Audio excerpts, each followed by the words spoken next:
अस्सलामुअलैकुम dear student. आज के इस लेक्चर में हम डिस्कस करेंगे class 10th mathematics chapter number 1 coordinate equation. तो इस लेक्चर में हम क्लास 10th की मैथ का बाकायदा आगाज करने जा रहे हैं। तो सबसे पहले हम चैप्टर नंबर 1 का इंट्रोडक्शन करेंगे, उसके बाद स्टेप बाय स्टेप एक्सरसाइज करेंगे।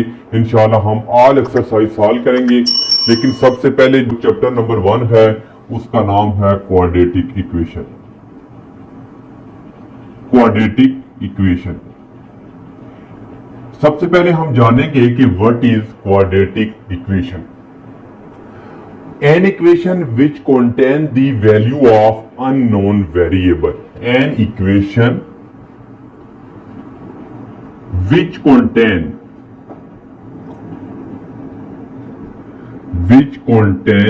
the value of unknown variable but not highest power of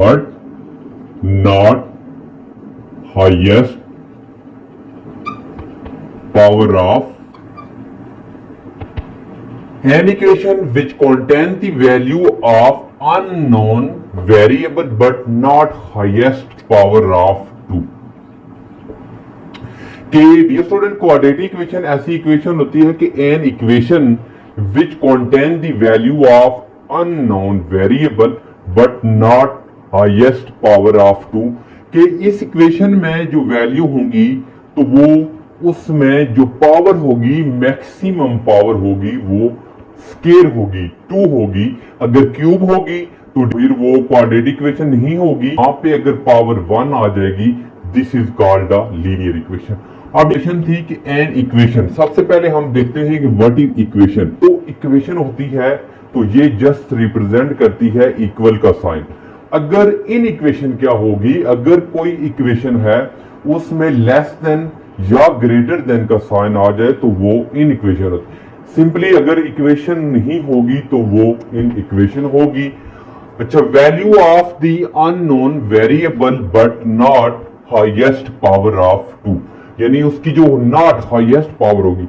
आप देखते हैं कि इसकी जो standard form of this quadratic equation, ये जो स्टैंडर्ड होती है ये आपने अच्छी तरह समझना है। स्टैंडर्ड फॉर्म होती है डियर स्टूडेंट, ये होती है ax square plus bx plus c is equal to 0। अब बता कि वैल्यू यहाँ पे अननोन वेरिएबल हो सकता है, यहाँ पे a b c कोई भी वैल्यू हो सकती है। अगर मैं इस तरह लिख दूं 2x square plus 5x plus 8 is equal to 0, this is a quadratic equation. Because यहाँ पे जो स्क्वायर है तो ये मैक्सिमम जो इसकी पावर है वो पावर 2 है। यहाँ पे स्टैंडर्ड फॉर्म होती है dear student ax square plus bx plus c is equal to 0। और यहाँ पे डियर स्टूडेंट जो इसकी मोस्टली कंडीशन होती है वो होती है कि यहाँ पे a not is equal to 0। ये मेन पॉइंट है इस इक्वेशन के अंदर कि यहाँ पे जो standard form of this quadratic equation है तो यहाँ पे value of A not is equal to 0, ये जो वैल्यू है ये नॉट इज इक्वल टू 0।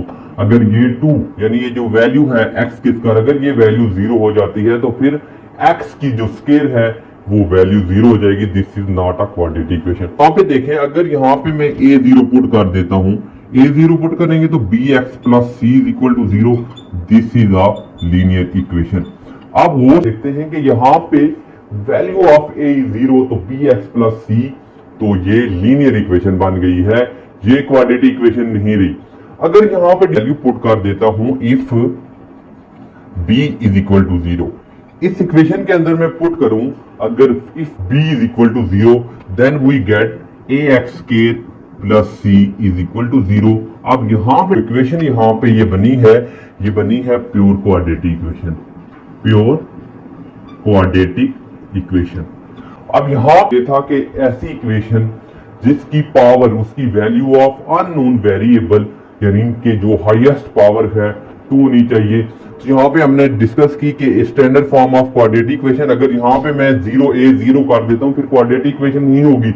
ये इसकी कंडीशन है कि a must be not equal to 0।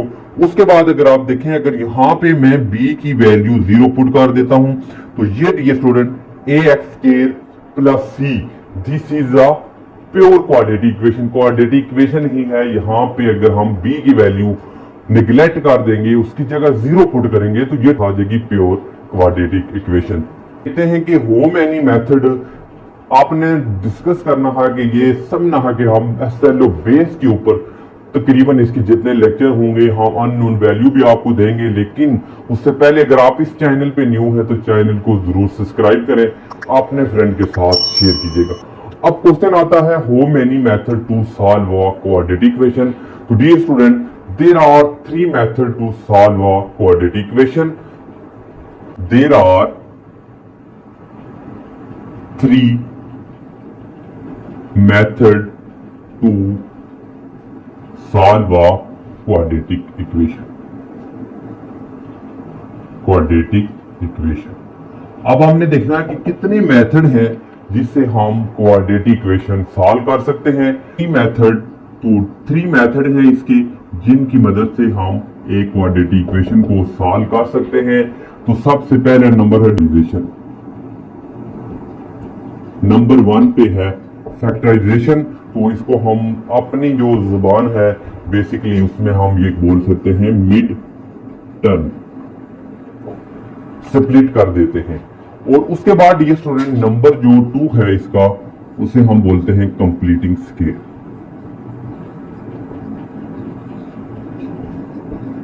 Completing scale.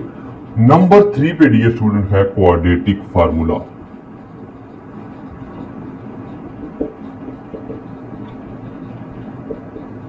अब ये सुना, आपने गौर से देखना है कि एक अगर हमारे पास इक्वेशन है तो उसको सॉल्व करने के 3 मेथड है। नंबर 1 पे है factorization, completing scale and quadratic formula. तो ये 3 मेथड हैं। हम जो क्वेश्चन दिया हुआ है हम किसी भी मेथड से सॉल्व, इसका आंसर सेम आता है। होता है कि क्या आपका हर क्वेश्चन तीनों मेथड से सॉल्व हो सकता।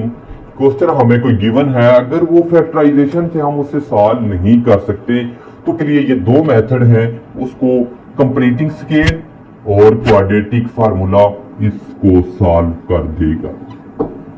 तो डीएस मेथड है, तो इसको भी आपके बुक में गिवन है, जो आपकी एक्सरसाइज 1.1, 1.2, 1.3, 1.4 तक है। तो पहले क्वेश्चन के अंदर जो पहला क्वेश्चन है उसमें हम बनाएंगे कि what is the standard form of this quadratic equation. उसके बाद फैक्टराइजेशन है, फिर कंप्लीटिंग स्केल मेथड है और फिर क्वाड्रेटिक फार्मूला है। तो इसको हम इंशाल्लाह एक्सरसाइज में डिटेल के साथ डिस्कस करेंगे। बेसिकली क्वाड्रेटिक इक्वेशन होता है तो इसका जो ग्राफ होता है वो लाइन में पैराबोलिक ग्राफ होता है। ये हमेशा आपने याद करना है कि जो क्वाड्रेटिक इक्वेशन का ग्राफ होता है वो पैराबोलिक टाइप का होता है, यानी पैराबोलिक